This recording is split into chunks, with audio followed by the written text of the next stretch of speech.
नमस्कार दर्शकों, आज हम पहुंचे हैं सतलोक आश्रम कुरुक्षेत्र के अंदर। यहाँ पर संत रामपाल जी महाराज द्वारा 1, 2 और 3 मई को विश्व शांति के लिए महानुष्ठान रखा गया है और जिसके अंदर संत रामपाल जी महाराज द्वारा एक आध्यात्मिक प्रदर्शनी लगाई गई है।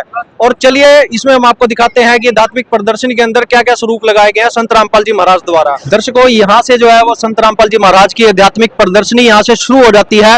और सबसे पहले जो यहाँ पर दिखाया गया है कि पूर्ण परमात्मा जो थे सबसे पहले अकेले विराजमान थे अनामी लोक के अंदर। जब परमात्मा के अतिरिक्त कुछ भी नहीं था, तब अविनाशी परमेश्वर कबीर साहिब जी असंख्य पंखुड़ियों वाले एक विशाल कमल के पुष्प के ऊपर बैठे थे। देखिए जिस तरह आपको यहाँ चित्र में दिखाया जा रहा है। सबसे पहले जो आपने देखा कि वो पूर्ण परमात्मा अनामी लोक के अंदर रहते थे अकेले। उसके बाद परमात्मा ने 3 लोकों की रचना और की, जिसमें है एक अगम लोक, एक है अलख लोक और साथ ही है सतलोक।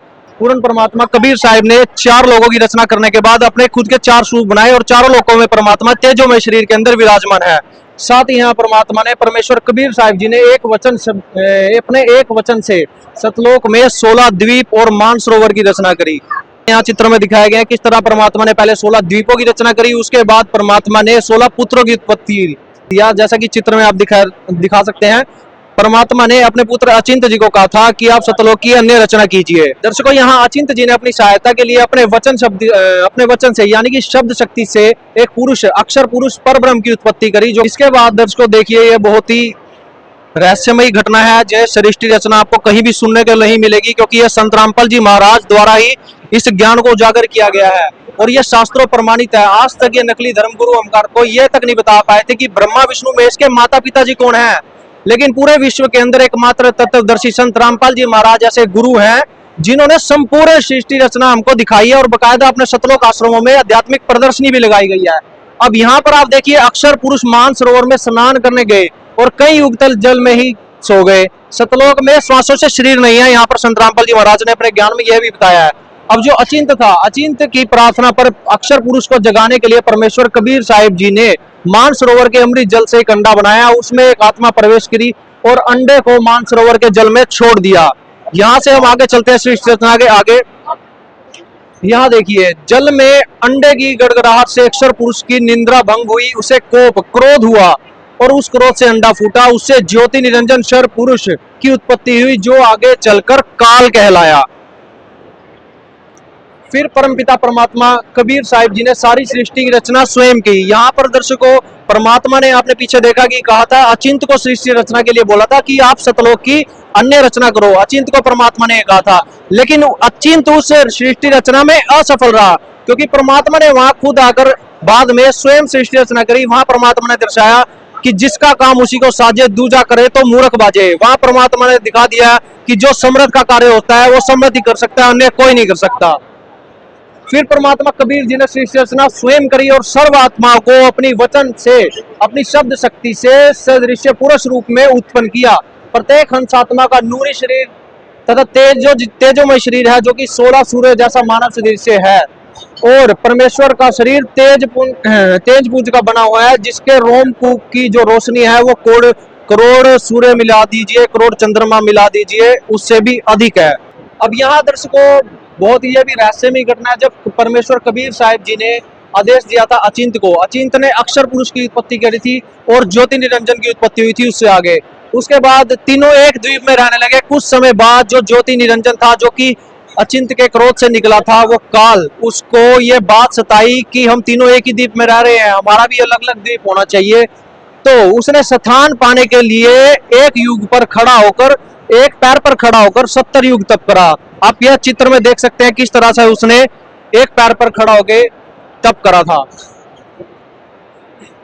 फिर परमेश्वर कबीर जी ने अपने ही शब्द शक्ति से ज्योति निरंजन को उसकी इच्छा अनुसार, जो कि उसने 70 युग तप किया, कबीर साहिब ने उसको उसके फल स्वरूप 21 ब्रह्मांड दे दिए। फिर ज्योति निरंजन काल के मन में कुछ इच्छा हुई कि इन ब्रह्मांडों में रचना के लिए सामग्री चाहिए, इसीलिए उसने दूसरी बार 70 युग तक एक पैर पर खड़ा होकर तप किया। ज्योति निरंजन को तप करते देख उस पर मोहित हुई हंस आत्माएं। देखिए आप चित्र में, जैसे कि ये तप कर रहा है और यहीं पर हम हंस आत्माओं ने मार खाई थी, हम इसके ऊपर आसक्त हो गए। अपने परम पिता परमेश्वर को छोड़कर हम इसके ऊपर आसक्त हो गए और इसी के साथ हम आगे बताएंगे सृष्टि रचना। परमेश्वर कबीर जी ने ज्योति निरंजन को कहा कि उन्होंने अपने पहले पुत्र कुरम को सर्व रचना सामग्री दे रखी है, कूरम से प्रार्थना करके शिष्टाचार और विनम्र भाव से रचना सामग्री मांग लो। यहाँ पर कबीर साहब ने काल ज्योति निरंजन को कहा था कि पूरी सृष्टि रचना की सामग्री पहले पुत्र कूरम को देख रखी है, आप उससे आदर पूर्वक जाके सृष्टि रचना की सामग्री ले लीजिए। जब ज्योति निरंजन कूरम के पास गया तो उसने कूरम का ध्यान भंग करा और ज्योति निरंजन ने बिना किसी शिष्टाचार के, बिना किसी आदर स्वभाव के जबरदस्ती कूरम जी का मुकुट उतार लिया और उस मुकुट से 5 तत्व 3 गुण रजोगुण, सतोगुण और तमोगुण निकले, जो कि काल ज्योति निरंजन ने रख लिए, काल ज्योति निरंजन को मिल गए। उसे परमात्मा कबीर जी ने इसको 21 ब्रह्मांड दे दिए, तो इसके मन में ये हुई कि यहाँ पर कुछ हंस आत्माएं भी होनी चाहिए, नहीं तो अकेले का मन नहीं लगेगा। इसलिए ज्योति निरंजन काल ने तीसरी बार 64 युग तक एक पैर पर खड़ा होकर तप किया और ज्योति निरंजन को तप करते देख उस पर मोहित हुई हंसात्माएं। वो हंसात्माएं जो कि आपको दिखाया कि वो कबीर परमात्मा अपने परम पिता कबीर जी को छोड़कर इस नकली काल ज्योति निरंजन के ऊपर आसक्त हो गए। फिर इसने दूसरी बार 64 युग तक तप किया और तप करने के पश्चात परमेश्वर कबीर साहब जी से आत्माएं मांगी। परमेश्वर कबीर साहब जी ने कहा कि हम आपको आत्माएं नहीं दे सकते और मैं उन्हें किसी भी जप तप साधना के प्रतिफल में नहीं दे सकता। अगर कोई हंस आत्मा अपनी इच्छा से तुम्हारे साथ जाना चाहता है तो वह जा सकता है। तो कबीर परमात्मा ने स्वयं वहां पर बोला था कि मैं तुम्हें किसी भी जप तप साधना के बलबूते पे मैं अपनी हंस आत्मा तुम्हें नहीं दे सकता। लेकिन कबीर परमात्मा ने वहां कहा कि यदि कोई भी हंसात्मा स्व इच्छा से तुम्हारे साथ जानी चाहती है तो वह जा सकती है। तो कबीर परमात्मा स्वयं अपनी हंसात्माओं के पास आए और उनसे पूछा कि क्या तुम में से कोई आत्मा काल ज्योति निरंजन के साथ जाना चाहती है।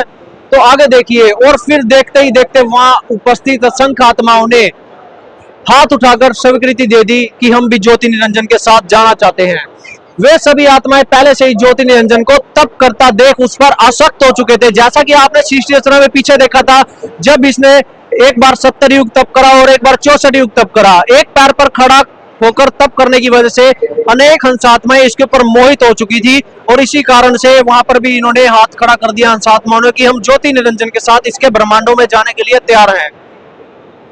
फिर आगे परम पिता परमेश्वर कबीर साहिब जी ने सबसे पहले हाथ उठाने वाली हंसात्मा, जैसे कि अभी आपको बताया कि कबीर परमात्मा ने स्वयं अपनी हंसात्मा से पूछा था कि आप में से कोई भी ज्योति निरंजन के साथ जाना चाहता है या नहीं।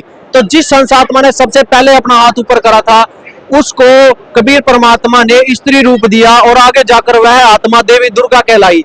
ज्योति निरंजन के साथ जाने की स्वीकृति देने वाली सभी आत्माओं को अपनी वचन शक्ति से उस आत्मा के अंदर सूक्ष्म रूप में डाल दिया और आशीर्वाद दिया कि आप अपने वचन शक्ति से अन्य आत्माएं उत्पन्न कर सकती हैं।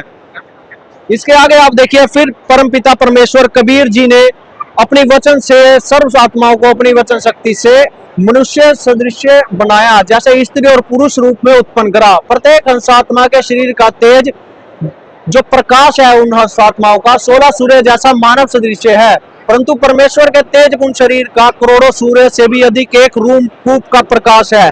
परमात्मा का जो शरीर है वो प्रमाण मिलता है वेदों में भी कि परमात्मा का शरीर तेजोमय है, तेज गुंज का शरीर है। उनके एक रूप की रोशनी, एक रूम कूप का प्रकाश करोड़ सूर्य मिला दीजिए, करोड़ चंद्रमा मिला दीजिए, इतना प्रकाश है उनके एक रोम कूप का। इसे आगे देखिए आप, देवी दुर्गा जी का सुंदर युवा शरीर देखकर ज्योति निरंजन काल ने प्रकृति देवी दुर्गा जी के साथ अभद्र गतिविधि करनी चाहिए, जो कि सबसे पहली हंसात्मा थी जिसने हाथ उठाया था इस काल ज्योति निरंजन के साथ आने के लिए।